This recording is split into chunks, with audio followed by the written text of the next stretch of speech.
On a local level, to start off with, what can you tell me about the reason that you got involved with local organisation?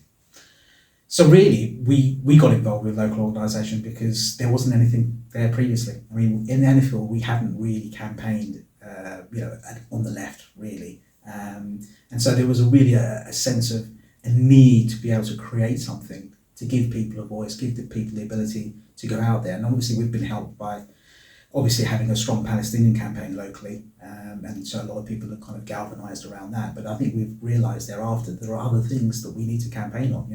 The shutting down of our libraries, the leisure centres and the fiascos around that, and the closure and the opening of that.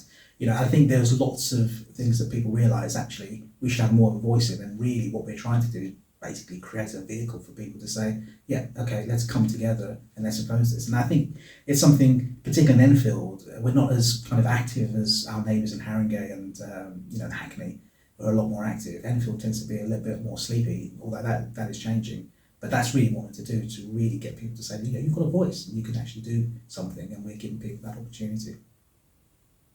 And in terms of linking up nationally with other campaigns that are doing the same kind of thing, how do you feel those kind of connections have been developing? Well, the fact that you start something and then you start to network. I think people don't realise how important networking really is in terms of meeting other people. What are you doing? I met recently with Jeremy's campaign.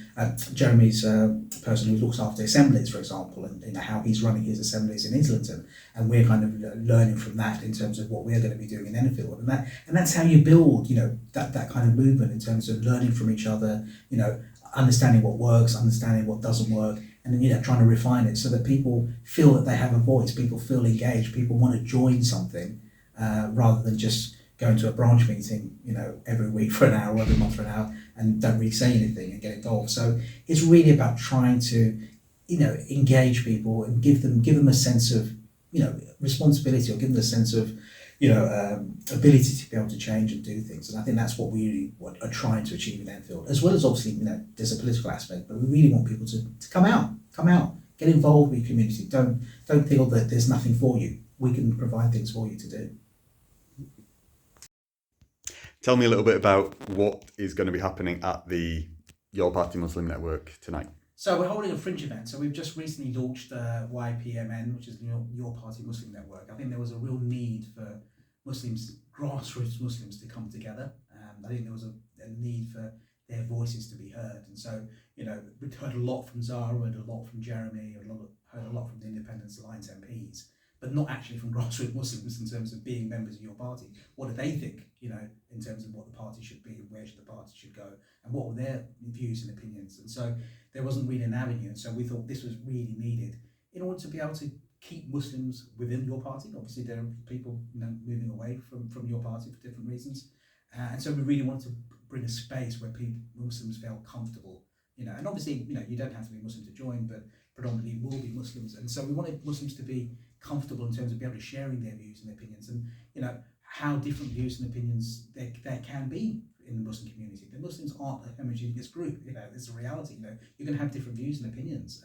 Some are going to be more left wing, and some are going to be more conservative. And I think it's about trying to bring people together. So one of the aims that we came out with was to actually say this group hopefully is a means by which we bring unity within the party, and trying to kind of be a kind of a bridge for the different factions, for the different groups that exist, and trying to kind of come together to find some sort of middle ground. And so we really think this is something that's needed, has to be led by grassroots, which is why we've done it. We've put it together. We're holding a French event tonight, asking people to come, and hopefully we're going to build it, and hopefully it will be a means by which as we go into a CEC election, as we go into a leadership election for your party, we can have the main contenders come and present, to the Muslim network and say, okay, what are your plans? What are your views?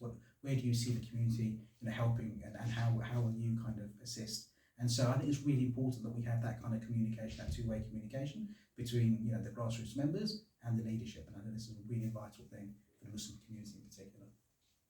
And what do you think are the main barriers for Muslim communities getting involved and feeling at home in your party? I think the one of the real issues with the Muslim community in general is just engagement with politics. Full stop. A lot of us stood as independent candidates last year in the general election, but there was an awful lot of Muslims who still didn't vote, still not registered, still didn't vote, or just historically just voted Labour because that's what they've always done and they've always voted Labour. So engagement with the Muslim community really, really needs a lot of work. We still need a lot of work to kind of really, educate the community in terms of what's important, things that they're seeing on the ground. And obviously, with the threat of Nigel Farage and reform and, the measures that they're thinking of introducing, the community needs to know that this may impact them. I mean, there's a lot of people in the Muslim community who have dual nationality, for example, and that's something that could be a real cause of concern if Nigel Farage and reform come in and change the rules about whether you can get deported or not if you have dual nationality. So there's a lot of things I think that we need to do, and we need to create these bridges and we need to create these vehicles whereby people can get involved, and that's really what we want to do. We appreciate there's going to be opposing voices, we appreciate there's going to be conflicting voices, but we want a space where people feel comfortable to be able to air those opinions, air those views, and then come together and say, okay, well, we may not agree on 100%, we may be able to only agree on 80%. The 20%, can we kind of get along even if we don't agree with 20%? That's where we want to get to. We don't really want to throw the baby out with the bathwater. We really want to try and keep everyone together. It's tough. It's tough at the moment. Unity is a big thing within your party at the moment, but it's something that we feel we have to actually give a go.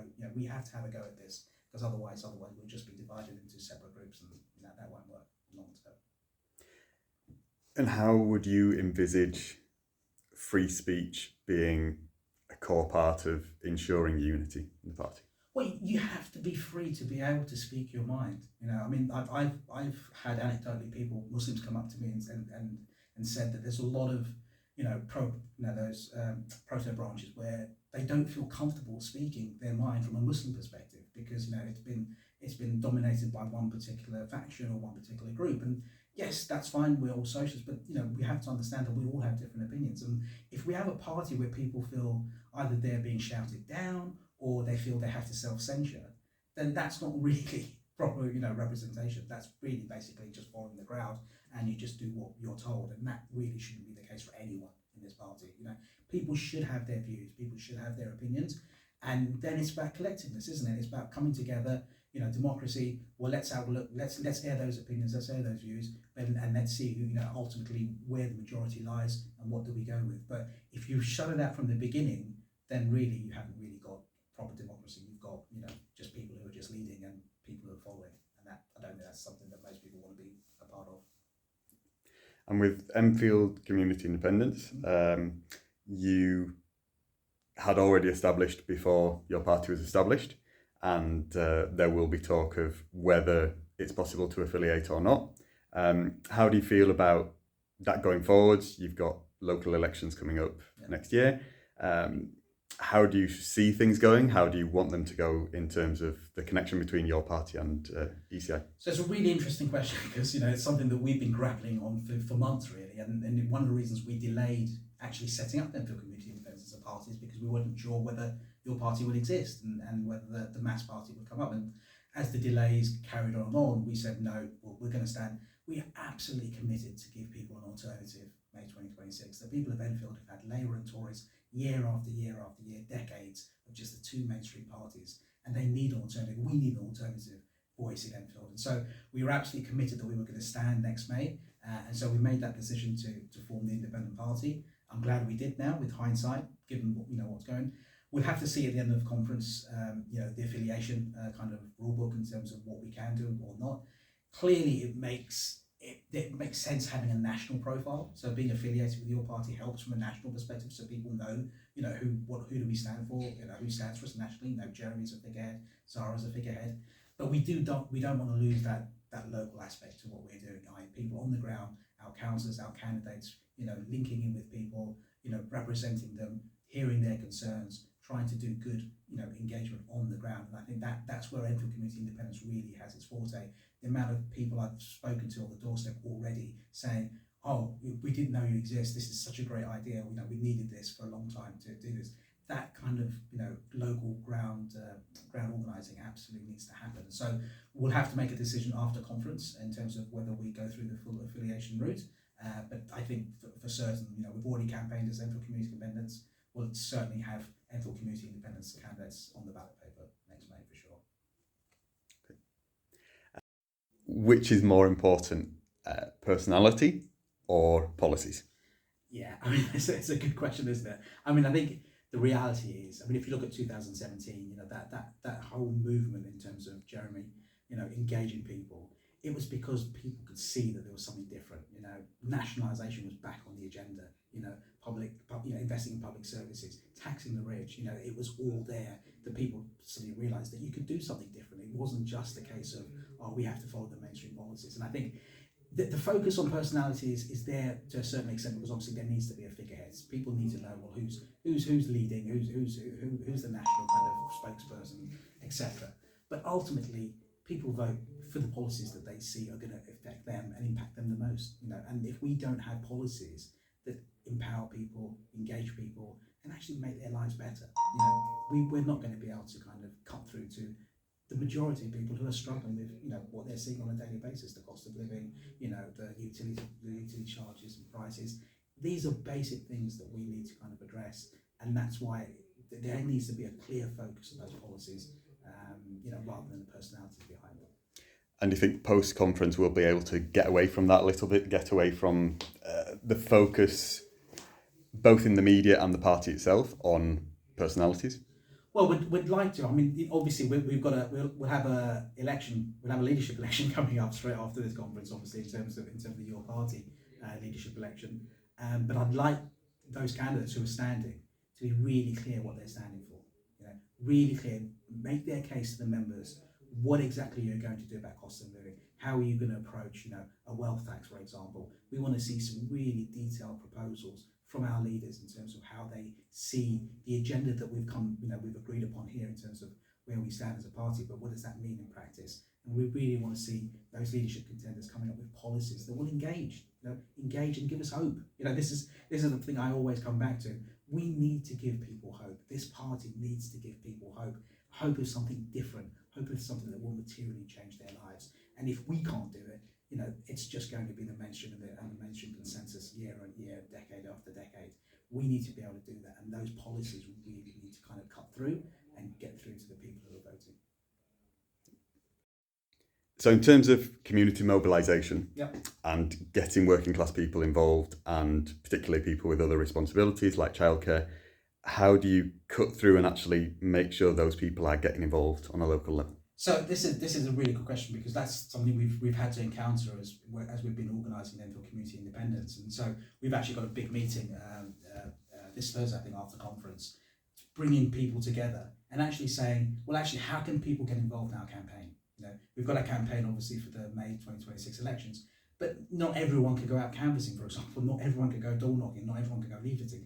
So it really, for us, what we kind of come up with is creating kind of discrete parts of our campaign that people can get involved in. So, for example, if you want to be the envelope stuffer, we've got a role for you. If you want to be the guy that makes the labels, from the register and mail shotting, we can do that. We're trying to create discrete tasks for people to make things easy for people, so that it isn't just this huge kind of burden that suddenly they've had to undertake because they want to be part of the campaign. We're trying to kind of break it down and give people an opportunity to help in whichever way they can, whether they can, whether they're at home and can't get out, or whether they would rather do things outdoors rather than being stuck at home. So we're trying to create that variety, because we realise that it's difficult for people. It is difficult for people to get involved. It is difficult for people to get engaged. But there is that sense of we want to do it, and we're trying to empower people by saying to people, look, it's been 50 years nearly, of Labour or Tories in Enfield, and if everyone just does their little bit, contribute to our campaign in this kind of way, this little way, the sum of the parts means that we've got a bigger campaign. So it is about trying to break it down for people. We have to meet people to their level. You have to understand a lot of people are not necessarily political. But if you haven't been political in the past, it doesn't mean you can't get involved now. And so we have to kind of break the stereotypes sometimes, break the kind of the norms, and say, no, a campaign can be lots of different things. It isn't just about leafleting, door knocking, wearing a rosette, for example. It can be different and should be different. And we're really interested in learning different things of how we approach things. And I think that's something that's really engaging, because I'm always open to listen to ideas. I mean, we had a selfie frame at our first store that went down so well. Everyone was just taking selfies with our selfie frame saying, I'm voting Enfield Community Independents, and we just got great social media out of it. And it was just fun. It was just fun. But it meant people like, oh yeah, I'll take a picture. I'm voting there. And it just made that, you know, people felt engaged. And that's what we want to do in Enfield. Create a buzz, create a real movement where people feel they can do something, do their little bit, but they're all part of a big collective that hopefully will give us change. And how important do you think that was in actually making you the main opposition to the Labour and the Tories? Exactly. I mean, we came from nowhere. We literally came from nowhere. We only literally stood in the general election, came into a council by-election, no real canvassing data on the ground, no real kind of base. And we came third, beating the Lib Dems, the Greens and Reform. Incredible movement of just people going out, talking to people, you know, talking about what we stood for as local people. And you know, we've got nearly, 10% of the vote, third, you know, beating the Greens, becoming that main opposition to Labour and Tories. And you know, we can go a lot further in May next year, a lot further, because we'll have a lot more experience, a lot more data. And I think, you know, it really does show that if people come together, if people kind of are united and motivated, really the sky's the limit in terms of how much we can achieve. I mean, I call our campaign a people-powered campaign. I always talk about our campaigns as people-powered campaigns, about normal people coming together and basically trying to change things. And I just want to get as many people engaged as possible. And hopefully come, you know, 8th of May, we'll see the results of that.